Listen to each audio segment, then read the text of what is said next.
ეს არის ჯადო დავთარი, კალენდარი, მოდი ასე ვიტყვი. და ეს კალენდარი, ამგვარი კალენდარი ივსება ხოლმე, ვავსებ ხოლმე ამგვარ კალენდარს საშუალოდ თვეში ერთხელ. ყველა გვერდზე თუ არა გვერდების უმრავლესობაზე არის ჩემი ჩანაწერები. ხანდახანზე ხშირად ვერც ვიხსენებ, რატომ გავაკეთე ეს ჩანაწერი. აი ერთ-ერთს მივაქცია ახლა ყურადღება. ამგვარია, მოვხიოთ, ჩემის ნებართვით და წავიკითხოთ. ქართული ოცნების კოალიციის აწუყე ყოფილი წევრები. ასეა დასათაურებული. და მე არის რამდენიმე გვარი, გადაშლილიც არის 1-2, მაგალითად ნოდარ ჯავახიშვილი, სად არის ბატონი? ნოდარი ეროვნული ბანკის ყოფილი პრეზიდენტი ედუარდ შევარდაძის დროს და ბანკი ქართულ ხელმძღვანელი ბიზინა ივანიშვილის მმართველობის დასაწყისში, თუ ვაცდები ერთი ხანობა ის დეპუტატიც იყო, შესაძლოა ვცდები. მოკლედ, სად არის ბატონი ნოდარ ჯავახიშვილი? კარგი ფინანსისტი, ყოველ შემთხვევაში იმ ხანად ასე გვეგონა და დარწმუნებული ვარ, რომ ამ ხანადაც ბევრს სჯობს. მაგრამ სად არის? თბილად არის, მომჯდარი, რამე კერძო ბიზნესი აქვს, გვერდმა შეარგოს, მეთქი ასე ვიტყვი, თუ ყველაფერი კანონის ფარგლებშია და ალბათ არის კიდეც, არ გამოვრიცხავ, რომ არის კიდეც. დიმიტრი ქუმსიშვილი მეორე გვარსახელი, რომელმაც მიიქცია ყურადღება მაშინ, ფსუად რატომღაც ჩამიწერია, ახლა ხან ამ ტელეფონში მივაქცია ყურადღება Facebook-ზე უფრო ზუსტი რო ვიყო, მას მივაქცია ყურადღება, ის ერთ-ერთი ბანკის ხელმძღვანელი ყოფილა, ბანკის სახელწოდება სახელი არ მახსოვს. ბოდი შემოსობაში რაღაც მესიჯი მომივიდა,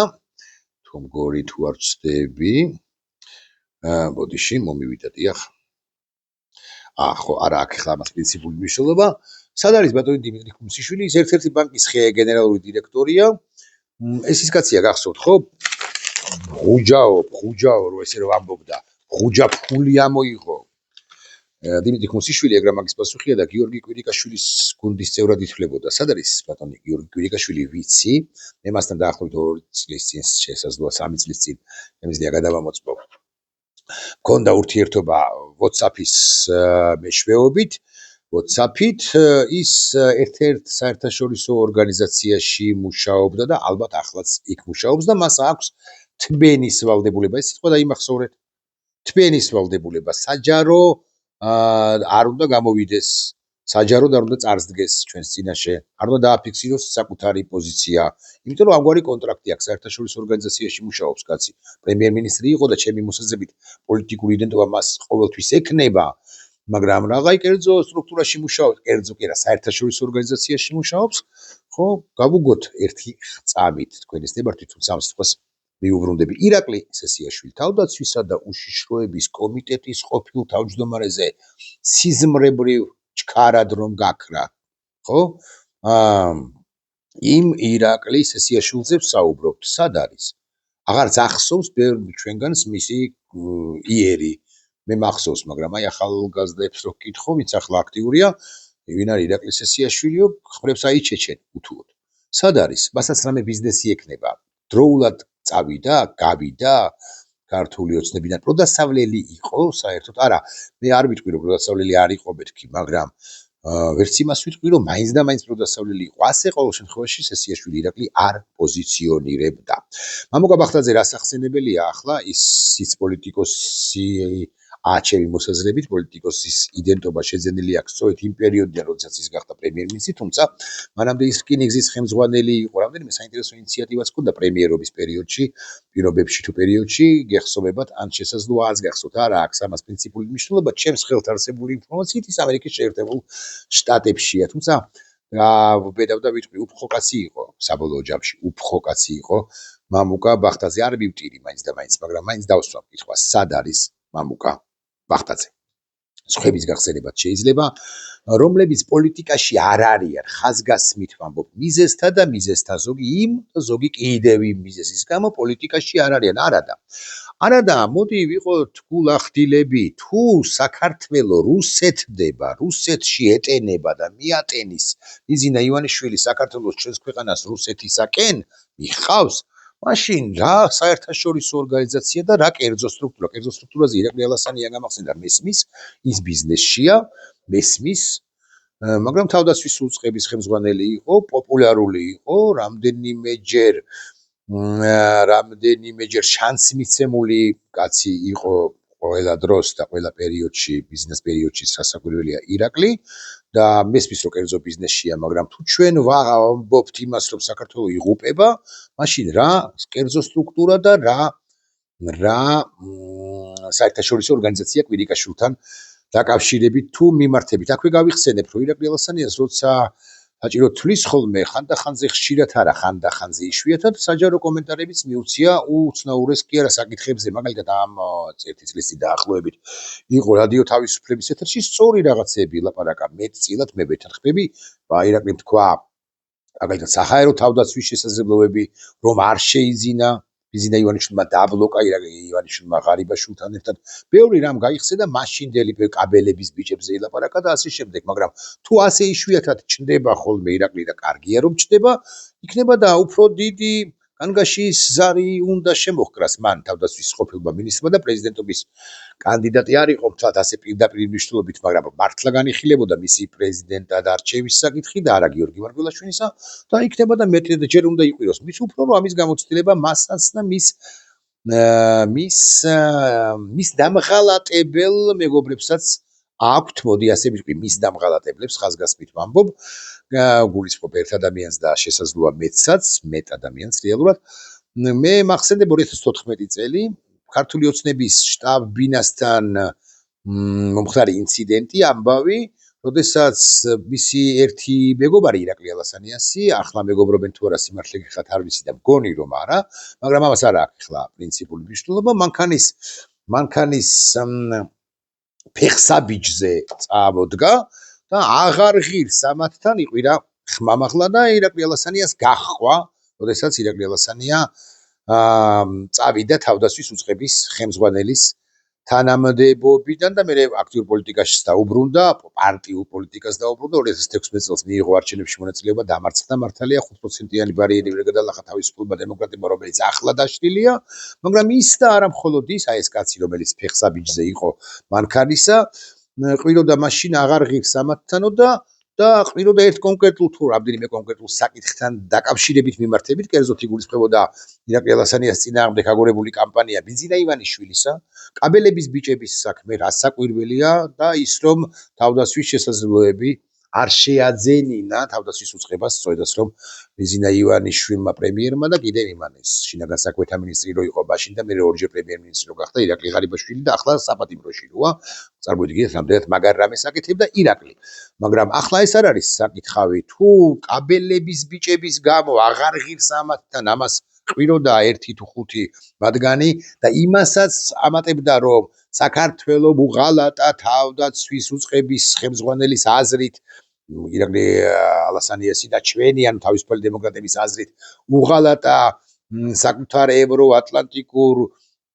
არჩევანს გადაუხვია რუსეთისკენ მიხავს და ასე შემდეგ 2014 წლის და 15 წლის და 16 წლის ამბები არაფერია იმასთან შედარებით, რაც ახლა ხდება ჩვენს ქვეყანაში. ბიზინა ივანიშვილი ბჭყალებში ნეტა ისე ღალატობდეს დასავლელურ გზას ჩვენი ქვეყნისა, როგორც ღალატობდა 2014-ში. ახლა კი არ ღალატობს, ახლა პირდაპირ მნიშვნელობით ჩაჩეხა ქვეყანა და თუ ჩაჩეხა, მაშინ კი ბოდიშებთ დასაკვირველია და ისე ირაკლი უნდა ვახსენო, მაშინ ირაკლის განგაშიზარები აქვს შემოსაკრავი, ეს არ ნიშნავს, რომ მიტინგზე იყოს და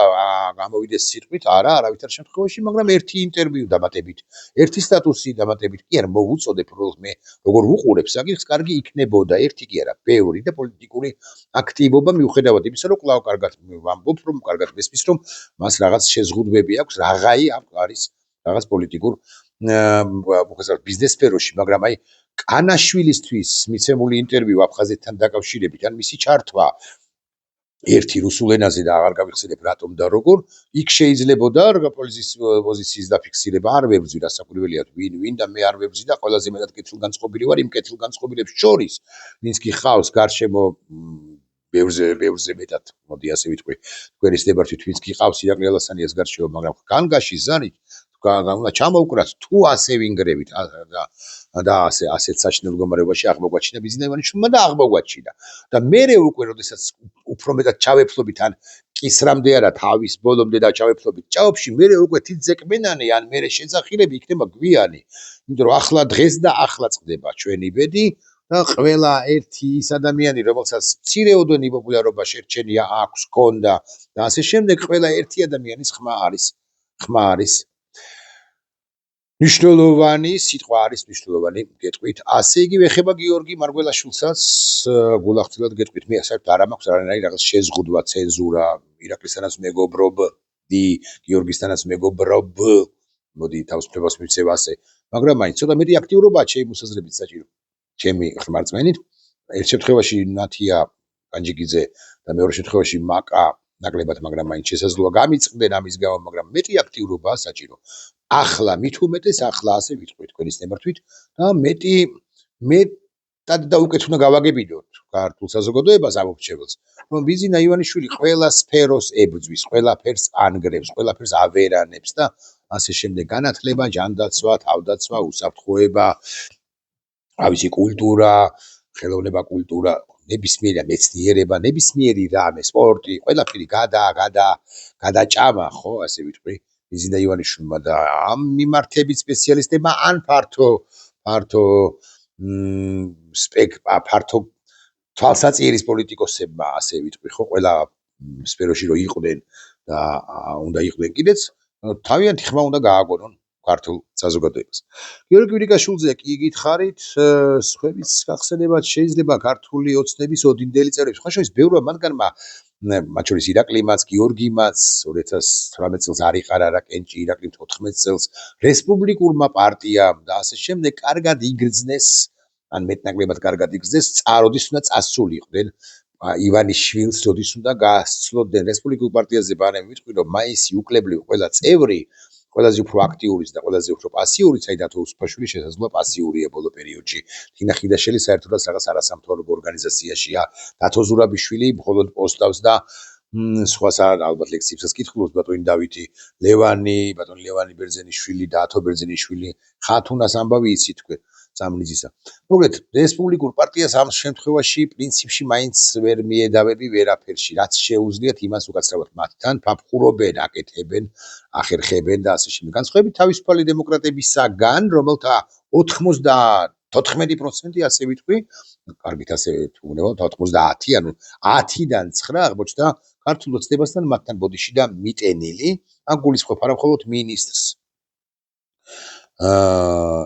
თავდაცვის უწყების ხელმძღვანელს დღეს, რომელთანაც მე ასევე კარგი ურთიერთობა მქონდა, ასე უნდა ვთქვა,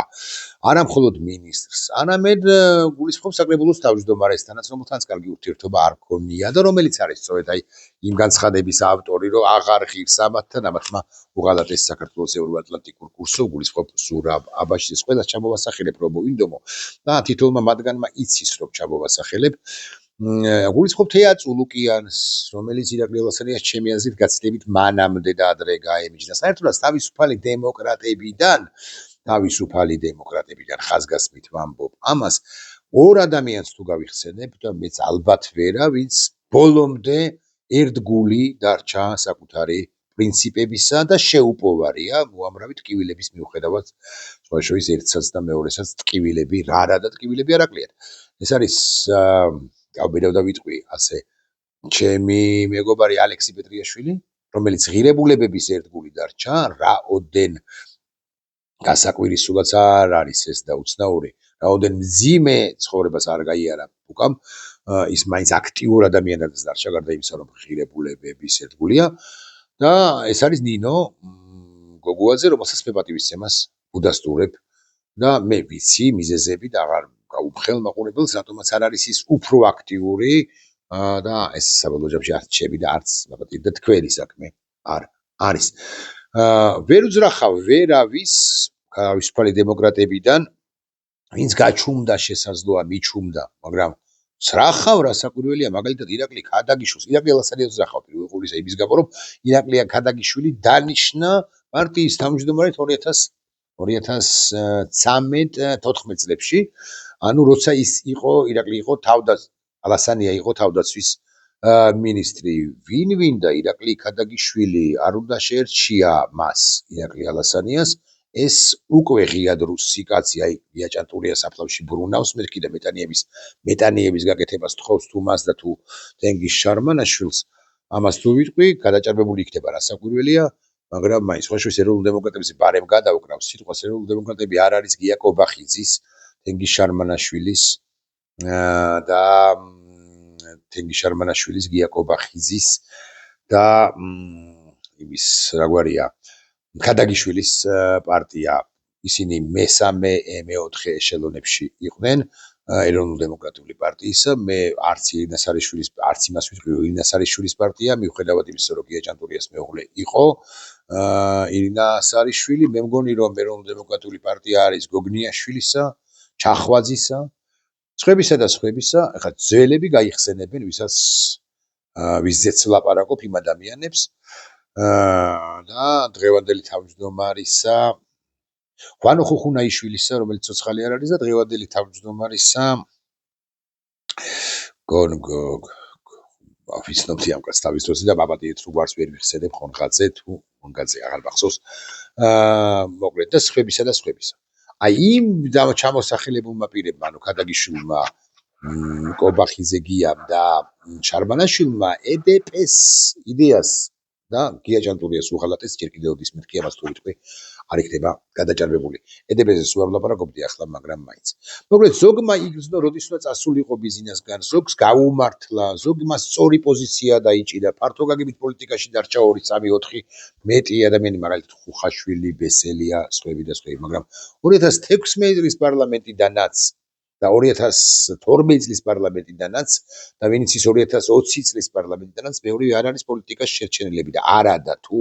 ალარმიზაცია აუცილებელია დროშის აწევა და თქვა იმისა რომ ხალხო დავიღუპეთ მაშინ ეს ყველას ფუნქცია მოვალეობა ყველასი კვლავ ვიმეორებ და არა 1 2 თუ 10 თუ 20 შემცდარი ცუდი საშინელი პოლიტიკოსი არა მაქვს მეტაბუ ეგ რა მაგის პასუხია მაგასაც ვამბობდი ვინმეს კრიტიკაზე არ თვითონ ცენზურა არ მაქვს მიხეილ სააკაშვილს როცა გამოვა განსაკუთრებით ბევრ კითხვას დავსვამ აერში გასტროლს ისტორიკულს ან უშუალოდ დაუსვავ ან ინტერვიუს დროს მაგალითად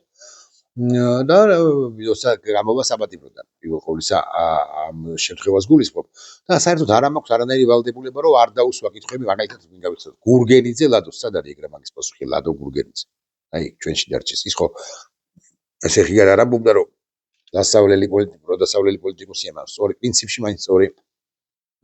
დამოკიდებულებები ჰქონდა მას საკითხებისადმი ბევრი შეცდომა ბევრი არა მაგრამ მნიშვნელობა და მასეც უნდა ვთქვა ორი მასეც გამექცა სიტყვა და არა მაქვს ვალდებულებები რომ არ გავაკრიტიკო არა თუ პირები რომლებთანაც მეგობრობდი და მირაკლი ალასანიას მაგალითად კომაგი ვიყავი ვარ კიდეც მას პატივს ვცემ ის ქართული ოცნების პირობებში საუკეთესო თავდაცვის მინისტრი იყო ან თინასთან ერთად შეიძლება იყოფს რაღაც პირველ ადგილს ხო ქართული ოცნების პირობებში კატასტროფა მინისტრები ყავდა ჩვენ და ირაკლი ბევრი ისეთ ნაბიჯი გადადგა თავდაცვის უწყების ხელმძღვანელად მუშაობის დროს რომ გაგიჟდები უელსის სამიტის სხვა ყველაფერი მისი გაკეთებულია ვარშავის სამიტისა თინასი ეგ რა მაგ 2015 წლის ვარშავის ნატოსი ხო ნატოს შთანმიმართებაში სადა ვართ აი როგორ არ უნდა იყვიროს ახლა ლევან დოლიძესაც მიმართავ ნატოში მისის ხელმძღვანელი იყო და ვიქტორსაც მიმართავ დოლიძეს ლევანი არ იყო მაინც და მაინც თავისუფალი დემოკრატების წევრი ვიკა იყო ხო რა კატასტროფა რო გვაქვს ნატოსთან მიმართებაში რატომ არ ყვირით მეგობრებო და ლევანი დოლიძე ჩემი მოსაზრებით ერთ-ერთი საუკეთესო ხელმძღვანელი იყო ნატოში საქართველოს მისიისა გეგას გავიხსენებ მიშა ზროინდელია გეგა მგალობლიშვილი და აი ლევანი მეორეა ალბათ გულახდილებით თუ ვიქნებით იმიტომ რომ სხვებმა მათ შორის ალე მაისურაძემაც პრინციპში ნატოს იდეალებს დასავლეთის იდეალებს უღალატა მე ასე უნდა გააჯავრებული იყოს ლევან დოლიძე ჩემზე და ვიქტორიც თუნდაც და არიან ამდენად ხვდები და ამდენად ვიცი ხო მათ ღირებულებებში ეჭვი არ შემპარვია ლევანისაგან საკუთრებით რა საგვირველია მაგრამ და მისმის მათი გაჯავრების საფუძველის მე არ ვაჭერ ენას კბილს და არც დავაჭერ იმიტომ რომ მე არ მიმაჩნია რომ ქართულ ოცნებას ქართული ოცნების გაправებით უნდა იყო დაკავებული და ქართულ ოცნებას უნდა ემსახურებოდი თუნდაც ასე ხალე მაისურაძეზე ვიტყვი ის ეუთოში საქართველოს მისიის ხელმძღვანელია და კარგი ელჩი იყო კარგი დიპლომატი იყო მაგრამ კატასტროფული განცხადებები გააკეთა მისთვისვე კატასტროფული თორე ვის გაახსენებენ ხალე მაისურაძე ხვალზე საბოლოო ჯამში ხო აი ეს არის ის 2 სიტყვიანი ვიდეობლოგი რა 2 სიტყვიანი 20 წუთიანი ვიდეობლოგი რომელიც ამათ ეხება პირებს რომლებსაც დროშა უნდა ეჭიროთ და უნდა ყვიროდნენ რომ კატასტროფა გვაქვს და აი კატასტროფა გვაქვს ამას კი არ ყვირიან და არ ყვირიან იმიტომ რომ ზოგი ბიზნესშია ზოგი საერთაშორისო ორგანიზაციაში და თავსა და ავდარში არიან იგითი მოქალაქეები, რომლებიც რო გაიმარჯვებენ ეგრა მაგის პასუხია შეიძლება ბევრმა არ არის იგითმა მოქალაქეებმა ჭყალებში თუ ჭყალებოთ ისარგებლონ ამით და მე თქვან რომ იცით რა არის ბიზნეს ივანიშვილი მართლაც კატასტროფაში ჩადიოდა ხვალ ამის თქმა დაგვიანებული არასდროს სხვა უაზრობა საბოლოო ჯამში რომ თუ ხვალ რომელიმე მათგანი იტყვის რომ ბიზნეს ივანიშვილი პირობითად ხვალ ხო ხა აი და მე ხვალ დღეს 28 მარტს არ გულისხმობ თუ რომელიმე მათგანი ხვალ იტყვის ანუ ზეგ ჩაერთვება ან ერთ კვირაში ჩაერთვება პროცესში მე ბევრზე ვიტყვი რომ აპატიეთ მაგრამ სად იყავით აქამდე სად იყავით აქამდე როდესაც ადამიანებს იჭერდნენ მათ შორის ელენე ხოშტარიას იჭერდნენ და ვინ და უკვე შემოსახელებულმა პირებმა იციან რამდენად მნიშვნელოვანი პერსონა რამდენად კარგი ადამიანია და სწორი ადამიანია ელენე ხოშტარია და სხვების ხო რა ვიცი ხა ძალიან წარე სიმართლე და ნათესავებსაც კი არ დავინდობ კულტურულად ცხადია ახლობლებზეც კი ვილაპარაკებ და მეგობრებს ბევრი მეგობარი დავკარგე მე გულახდილად გეტყვით ამ ჩემი წარე ენის გამო ხო მაგრამ რა ვქნათ ზას ქვეყანას უჭირს იქ მუხრუჭი ან ენაზე კბილის დაჭერა მე არ გამომდის და ავის ბიზნესში მე ჩემეძლო ყოფნა და საერთაშორისო ერთ ორ ორგანიზაციაში ჩვენში რო დარჩეს მე და ჩემზე მეტად ბევრ შეეძლო ხა მე ჩემზე კი არ ვლაპარაკობ მართლა ხო ბევრ შეეძლო კომფორტულობა ახლა